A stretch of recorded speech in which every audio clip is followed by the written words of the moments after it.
Hi, welcome to Jobi's kitchen. Jobi's kitchen ഇന്ന് ചെയ്യുന്നത് fish fry ആണ്. അപ്പോൾ ഫിഷ് ഫ്രൈ ഉണ്ടാക്കുന്ന വീഡിയോയിലോട്ട് നമുക്ക് പോവാം. ഫിഷ് ഫ്രൈക്കുള്ള ചേരുവകൾ നോക്കാം. നമുക്ക് വേണ്ടത് മീനാണ്, പിന്നെ വിനാഗിരി, മുളക് പൊടി, മഞ്ഞൾപ്പൊടി, അല്പം റെഡ് കളറ്, അല്പം മൈദ, ഉപ്പ്, വെളിച്ചെണ്ണ. ഇത്ര ഐറ്റമാണ് നമുക്ക് വേണ്ടത്. ഞാൻ ഇവിടെ എടുത്തത് റെഡ് ബില്ലി അല്ലെങ്കിൽ പിരാന എന്നൊക്കെ പറയുന്ന മീനാണ്. ഇപ്പോൾ ലോക്ക്ഡൗൺ ആയതുകൊണ്ട് കടൽ മീനൊന്നും കിട്ടാനില്ല. നമ്മൾക്ക് കിട്ടാനുള്ളത് വളർത്തു മീനാണ്. അപ്പോൾ ഇതായി നമ്മൾക്ക് നന്നായിട്ട് ക്ലീൻ ചെയ്തെടുക്കാം. അതിനുവേണ്ടി അല്പം ഉപ്പും വിനാഗിരി ഒഴിച്ച് നന്നായി ഒന്ന് കഴുകിയെടുക്കാം. ഇപ്പോൾ കഴുകിയെടുത്ത മീനാണ്. നല്ല കഴമ്പുള്ള കഷ്ണം നോക്കി എടുക്കുക വറുക്കാൻ എടുക്കുമ്പോൾ. ഇനി നമുക്കതിൻ്റെ മസാല തയ്യാറാക്കാം. ഒരു പാത്രത്തിലേക്ക് അല്പം ഉപ്പിട്ട് കൊടുത്തു. ഒരു സ്പൂണോളം, ചെറിയ സ്പൂണിൽ ഒരു സ്പൂൺ മുളക് പൊടി ഇട്ടു. ഒരു 1/4 സ്പൂൺ മഞ്ഞൾപ്പൊടി. പിന്നെ നമ്മൾക്ക് അതിനകത്തേക്ക് ആവശ്യത്തിന് വിനാഗിരി ഒഴിച്ച് കുഴമ്പ് രൂപത്തിലാക്കി എടുക്കാം.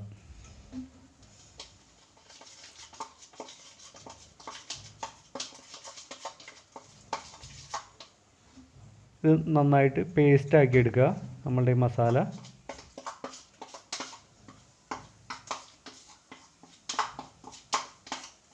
അപ്പോൾ നന്നായി പേസ്റ്റായിട്ടുണ്ട്.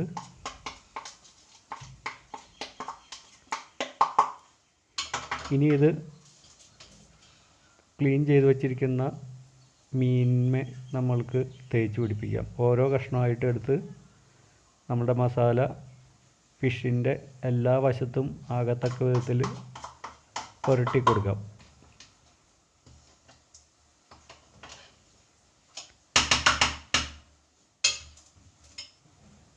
ഇത് ഓരോ കഷ്ണം എടുത്തിട്ട് നമ്മൾക്ക് അങ്ങനെ ചെയ്യാം. നമ്മൾക്കിത് 1 മണിക്കൂർ നേരം നമ്മൾക്ക് ഇതിൻ്റെ ഈ മസാലയൊക്കെ ഈ മീൻ കഷ്ണത്തുമ്പോൾ പിടിക്കാനായിട്ട് വെച്ച് കൊടുക്കാം.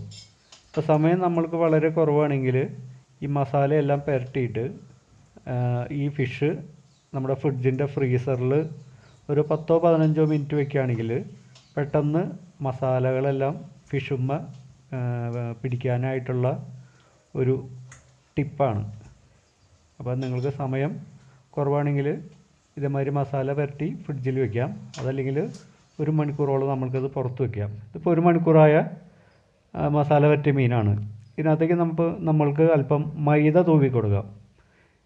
മീൻ വറുക്കുമ്പോൾ മസാലയൊക്കെ വിട്ടുപോകാതിരിക്കാനായിട്ട് മൈദ ഇടുന്നത് നല്ലതായിരിക്കും.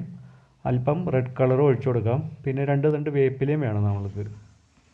റെഡ് കളറിന് പകരം നമ്മൾക്ക് മസാല കൂട്ടുന്ന സമയത്ത് കാശ്മീരി ചില്ലി പൗഡർ ഒരു 1/2 സ്പൂൺ ഇടാണെങ്കിൽ ഈ ചുവന്ന കളർ നമുക്ക് ഒഴിവാക്കാം. ഇതിപ്പോൾ എണ്ണ തിളച്ചിട്ടുണ്ട്. അതിലേക്ക് നമ്മൾ 2-3 തണ്ട് വേപ്പില ഇട്ട് കൊടുക്കാം. വേപ്പില ഇടുമ്പോൾ ശ്രദ്ധിക്കുക, നന്നായി കഴുകി വെള്ളം തുടച്ചിട്ട് വേണം ഇടാനായിട്ട്. അതിന് മുകളിലേക്ക് നമ്മൾക്ക് നമ്മുടെ മീൻ കഷ്ണങ്ങളെ ഇട്ട് കൊടുക്കാം. ഇങ്ങനെ ചെയ്യുമ്പോൾ ചട്ടിയുമേ ഒട്ടിപ്പിടിക്കുന്ന ഒരു പ്രശ്നം നമ്മൾക്ക് ഉണ്ടാവില്ല. ഇതൊരു പകുതി ഫ്ലെയിമിലിട്ട് ഫ്രൈ ആയതിനു ശേഷം നമുക്കൊരു 3-4 മിനിറ്റ് കഴിയുമ്പോൾ ഒന്ന് മറിച്ചിട്ട് കൊടുക്കാം.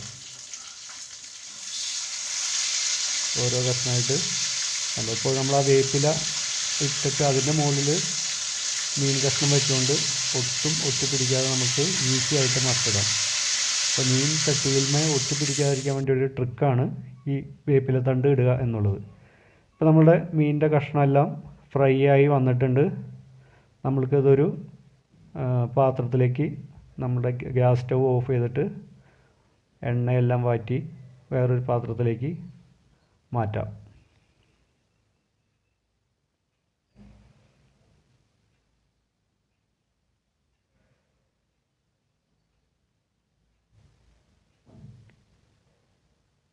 നമ്മളുടെ മീനെല്ലാം ചട്ടിയിൽ നിന്ന് നമ്മൾ മാറ്റിയിട്ടുണ്ട്.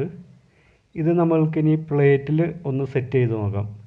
ഞാനിവിടെ ഓരോ കഷ്ണം തക്കാളി, കുക്കുംബർ, ഓനിയൻ കട്ട് ചെയ്ത് വെച്ചിട്ടുണ്ട്. നമ്മുടെ വറുത്ത പീസുകൾ ഒന്ന് കാണാൻ ഭംഗിയുള്ള രീതിയിൽ നമ്മൾക്കിതൊന്ന് അറേഞ്ച് ചെയ്യാം.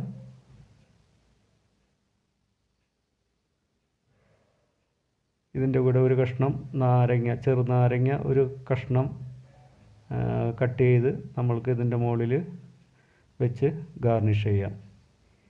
ഈ നാരങ്ങ ഈ ഫിഷമ്മ പിഴിഞ്ഞൊഴിച്ച് കഴിക്കുന്നത് വളരെ ടേസ്റ്റി ആയിരിക്കും. ആ വീഡിയോ കണ്ട എല്ലാവർക്കും എൻ്റെ നന്ദി. എൻ്റെ ചാനൽ സബ്സ്ക്രൈബ് ചെയ്യുക, ബെല്ലൈക്കൺ എനേബിൾ ആകുക. നന്ദി.